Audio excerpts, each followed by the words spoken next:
Ito siguro ang kailangan ni Donald Trump para mabawasan ang init. O di ba? Mamatay ang nagsabing wig. Matindi ang naging kampanya. Halos magkapalitan na nga ng muka at buhok. Thrillery face. O ano besh? Na Duterte?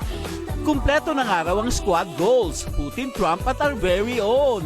Handa na rin daw ang Air Force One, na tatawaging Air Force One. Pero you can never put Trump down daw. Tapos na ang lindol ng politika sa Amerika. Ang meron ngayon, aftershocks na. It's all over. Presidente na si Trump. Bringing drugs, they're bringing crime, they're rapists. Hala, gera rin sa droga. May oplan trumpang. Para naman kay Hillary Clinton na tumakbo, pinaasa at nasaktan. 1 minutong tumigil ang mundo dahil sa mannequin challenge. Naglaro pa ito. Pero time to move on na po. Para kay Donald Trump na minsan pinakita na galit siya sa hairdo na weirdo. Sa harap ng maraming protesta, hindi pa rin daw siya patutumba. Re-rest back sa mga nangingialam sa hairstyle niya. At ngayong presidente na siya, pansinin ka pa kaya niya kapag ikaw ay nawawala o lost in New York, ha Kevin?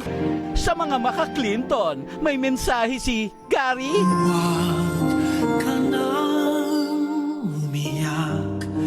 Mahaba man ang araw. Musta ka na po, Ma'am Hillary? Kung wala ka nang maintindihan. Wala na ring magagawa ang mga may galit sa kanya. Mark Logan. ABS-CBN News.